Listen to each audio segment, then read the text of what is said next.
Hi, and welcome to the CAFMA Connect. I'm your host, Fire Chief Scott Freitag. It's good to be back after a 3-week hiatus. Kathy, good to see you again. Oh, geez. Hi. Was it? Well, I was gone from the area for 3 weeks. Yeah. 4 weeks since I've done a podcast. But Kathy, you wanted me to start out with something about hiring.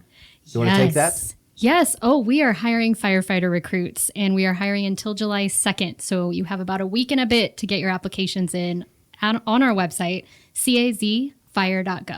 It's all online, makes it easy. Just make sure you get all of your information plugged in. But we look forward to speaking with you all in the future.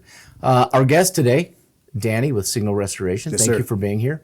And Signal Restoration, what are you working on right now? Just a brief, what project are you on? So we're on the Legado apartment doing the demolition and debris cleanup over there right now. Okay.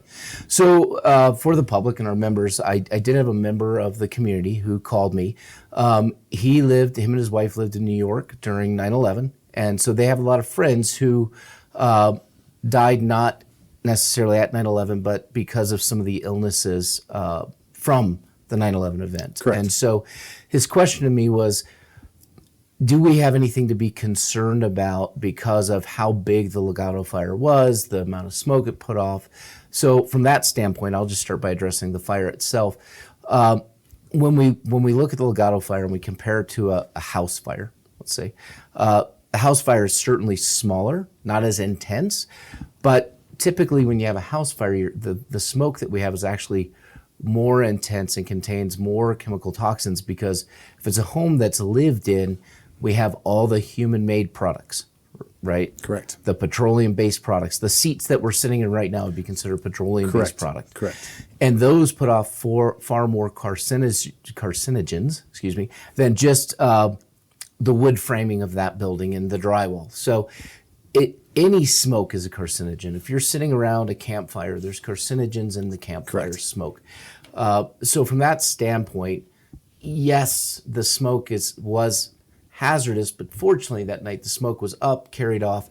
It wasn't like at 9/11 where the entirety of downtown Manhattan, lower Manhattan, looked like a mushroom cloud from the collapse. So that's the fire side. There was a lot of water runoff, but I want to talk about that with you because you all are doing some things. So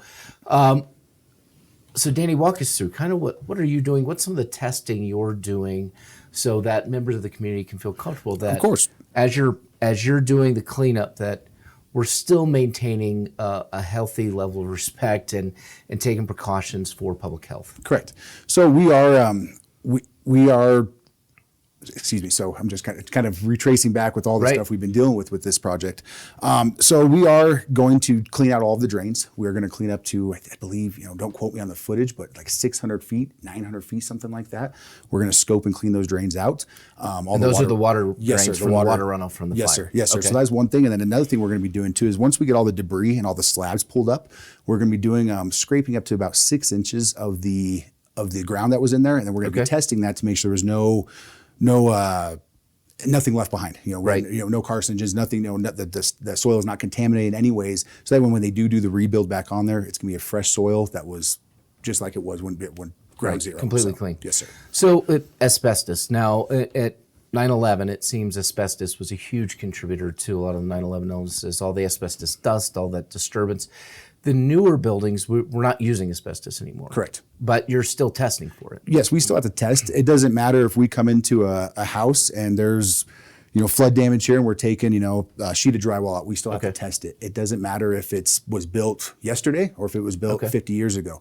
You still have to do a testing on all the building materials and make sure that there wasn't any asbestos, because you do have distributors from China and such like that that do sneak in some of that stuff. So you still have to do your due diligence and do your testing. Okay. So, well, and we're talking about all the precautions you're taking. I think an interesting fun fact from us talking before we started the recording was that you're actually recycling some of the steel. Yes, sir. Tell us about that. Yes, sir. So they are going through the process and using the shears, and they are able to separate the concrete from the steel the best they can. Now you're going to have some of the cables in there. You can't get those out. Right. So they are separating that, and it's pretty amazing what they're able to accomplish with those machines. It's like a fine tooth comb out there. Right. And they are going to separate those, send the steel off, be able to recycle it. Recycle it. Sorry. Thank you. Oh, you're fine. And then, with the concrete, there's a few sites around town that they're going to use that for road base, like a backfill on the, so that they can get a nice flat area to park cars and such like that. You can't reuse that because it's been structurally, the compounds have been changed by the fire, so you can't crush that and put that back into a fresh concrete, unfortunately. So that's the best you're going to be able to do with that concrete. But you're still recycling it, using it for a road base, because when we look at Legado, and the number I had was about 685,000 square feet in total, including the parking garage. So there's a lot of material to get rid of there. And I think the good thing for members of the community here is that that's not just all going to a landfill. No. It can be repurposed. Some of it can be recycled. Some of it has to go to landfill. And we got most of that. That was our goal, was to, with all the carcinogens we had, we wanted to get all that out of the way first, to, eliminate all of that stuff still getting caught up by dust and blowing around. We have had to deal with it a couple times with the dust, with the wind, but luckily been fortunate and haven't had a big problem with that. So we were able to get a lot of that mitigated before the wind was coming through. So one of the other safety components that we did, because I know the town got a lot of questions about Florentine being shut down for so long, and our concern from the fire department standpoint, public safety, and I know that we had talked to Chief Ticer and the town manager about these things, but was because of the structure's proximity to the road itself, and then the height of the stairwells that were still standing, there was debris that was unstable. And to my understanding, talking to Fire Marshal Turpak, we actually have security footage of a piece of block or brick or piece of concrete falling from one of those stairwells down, hitting Florentine and sliding across the street. So what were some of the challenges for you and your crews in taking down? I think some of the stairwells were far enough away, but once you got to the parking garage and the stairwells attached to the parking garage, what were some of the challenges you faced with that, with proximity to other things, roadways and stuff? The company we're using out here right now, Arizona Specialty Demolition, is they're a top-notch crew. Okay. The operator that was tasked with taking down the parking garage, he's 70 years old. Been doing this for longer than I've been alive. So he's been, so he knows how the buildings fall. He knows what to anticipate for. So I mean, there was times that we would, we go every morning. We'd have our meeting. What I would actually do too, I'll go through with some more safety stuff. Was we had game cameras that were set up inside of each one of the entrances. That way, I could check them every morning, make sure we had nobody going inside the building, which we did not. That's good. It was, and we did use a megaphone as well to blow in there. Go in there, talk around, and make sure that nobody was in the buildings. Nobody was inside the buildings, but that was just part of the just making sure, because that was our biggest concern is making sure we had nobody that snuck inside there and, hurt themselves and couldn't get out, so that was always our safety was always our number one concern. Okay. As far as, bringing that building down, there was a lot of people that wanted to watch the process of it happening, understandably. Right. I did have to make sure walking the fence, just to make sure keeping people off of the fence line, you know what I mean? Because the fence is put up at that distance for a reason, you know? And so luckily we did not have any issues with that. I will say there are still some dangers, you can say, as far as their those are PT slabs. So the PT cables that run through those, they can snap and they can bust off. So we don't want to open Florentine up quite yet. I know the city, I know that everybody's pushing, really wanting it, but safety is our number one concern. Sure. The PT slabs being one, and then the trucking. We have 20-ton trucks as they're coming out of the site. Once again, there's a lot of looky-loos out there, so I do ask that when, for the community, when we do open that up, or when we do get to that point, respect the trucks out there, and don't stop and take a look. By all means, there's plenty of parking lots that you can come in and grab me and ask me questions if you'd like. Finley's right across the street. Exactly, and I mean, we can, like I said, by there, the Five Guys parking lot right there too. Like I said, I'm usually parked in there somewhere. Pull off. Come find me. I'll answer. I'll answer questions for you. So, no, I think this is good. Kathy, what questions do you have, if any, regarding safety, air monitoring? From someone that's not doing the demolition, somebody that's not, the fire chief looking at the fire conditions. What are you looking at? Oh man, I kind of think you've covered it. The collapse zone was such a big thing, I think, potentially, that people didn't fully understand why that road was closed. Got a lot of questions about that for sure, which we answered pretty much the same way. Well, it's understandable. You want your road open, but safety is our number one concern. We don't want to see the kid on a bicycle try to go underneath the truck to be cool and It's just all it takes is one of those incidents, and we don't Yeah. want to have even one. Oh my goodness, no. And then the smoke, I think, is pretty obvious. We obviously had a lot of embers and Yes, we landing did. quite a ways away, which I know heard at the about that, time people actually. had questions about. I don't know Right. if there's anything to address there. No, I think the big thing is we did have a lot of ember wash from this fire, significant, more than I've ever seen. And some of the embers were as big as baseballs. That's what I heard. They were pretty far away too. Yeah, floating up to a mile and a half, 2 miles away. People were finding them on their cars, in their backyards, on their homes. And then for myself and our incident commander and other staff that came in, we were in the Finley parking lot, and the wind was blowing kind of that direction at times. So all of that was just falling on our vehicles. Wow. And that made me a little nervous, only from the standpoint of I'm very protective and picky about my car and how it's maintained. Hey, And all I could think was, oh, you're going to have to re-clear coat this thing. But then I would go back because I had to focus with Chief Merrill on the fire. But it crossed my mind. oh yeah, yeah. What else would you from your company, what's kind of your history? Where are you based out of? So our company is based out of Troy, Michigan. Okay. So we do have several branches. I don't know if it's called PuraClean. That is actually Okay. a sister company of ours. And so that's where we have most of our teams mobilized throughout the nation. We have oh God, I can't remember how many locations we have. I should have probably done that research before I got on here. But yeah, Signal is right out of Troy, Michigan. We work with the insurance companies, and we come in with after a disaster, and we usually build back. This is a newer one for myself. I'm used Right. to dealing with hurricanes or tornadoes. Not like this. So Right. this is a little bit new for me as well. So.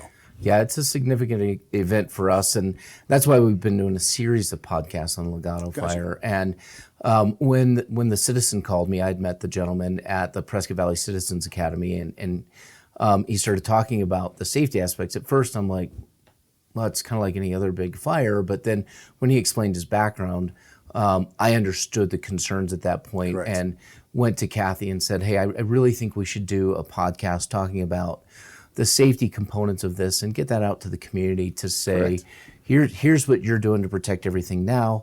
The initial fire, you really shouldn't breathe in smoke. No, definitely not. But at times there's not much you can do to avoid it. Correct. In this particular situation, most of that smoke was going up and out or being pushed off somewhere else. So it didn't blanket the community. And we didn't have that level of collapse and dust that you saw from some larger buildings.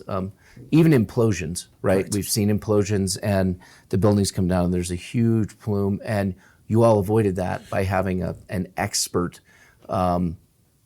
demolition person running everything. We had a couple of that called dust bosses. So they use them where I'm from, Colorado. They use them to put snow on top of the mountains. Okay. So we had those hooked up to the water lines, fire hose lines, and they were pumping out, I don't know how many gallons a minute, but a lot of water as well, misting the air to capture a lot of the dust. It's dust. You're going to do your best, your due diligence, but you're not going to be able to capture it all. We did get pretty lucky, if you want to call it lucky, with a lot of aspects of this one. Being that there's not a lot of buildings around, that it wasn't, everything kind of can escape, nothing got trapped inside there and is staying trapped inside there, so I think that's a big difference between 9/11 as well. Being the new structure as well, we do testing, no matter what building we do demolition inside, we do asbestos testing on all the materials to make sure there's no asbestos content. If there is, you have to go around a different protocol for that. Sure.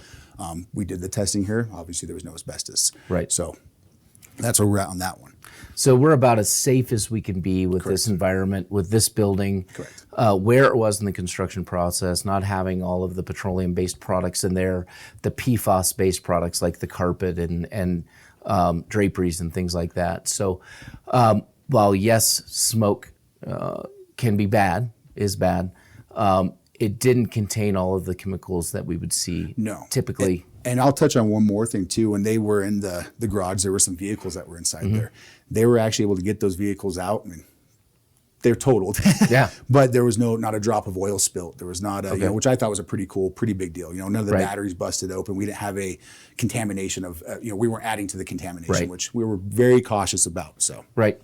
And I'll just throw this in because I always take this type of shot, which is this particular fire, as far as health risks, in in my opinion, because my attorney tells me I have to say that, is still far less toxic than even an electric vehicle fire today with 100%. lithium-ion batteries. 100%. So we see those things. Yeah, that was my concern. I was with actually I was with on the horn with Daryl, pretty letting him know with the truck and with when we were on that, just in case we did have an explosion. Right. Like I said, luckily we didn't have anything like that. But that was my concern. Was okay. I don't know how much diesel or how much fuel was inside this, and battery acid, all these other things. Right. So luckily we were able to take care of it though without any issues. So. Well, I think that's an important one last thing to point out is that, we had the U Pickett fire a couple of years ago. I know you're in Colorado, you weren't here for that, but that started because of a ruptured gas tank that still had a little bit of gasoline in it, and that ignited the fire. And so one of the concerns I was asked about, Fane's Signature asked, is what would happen? And I said, well, the car itself is going to burn. Obviously, the concrete's not going to burn, but there's not going to be much we can do to try to get to it to suppress it. Correct. So it's good to hear that you were able to get it out, that even the cars that were crushed already and totaled, that they hadn't leaked oil, they hadn't leaked gasoline. So for a scene like this and the enormity of the call and then subsequent to the call, everything that everybody's had to do, it would seem to me that you have really taken into consideration public safety. We've taken into consideration public safety. I personally, again, in my opinion, don't have any additional health risks related to the fire. Correct. Other than I would have in any other structure fire. And like I said, I encourage the community to if you have any questions or you want to know what's going on a little bit, sure, come on down.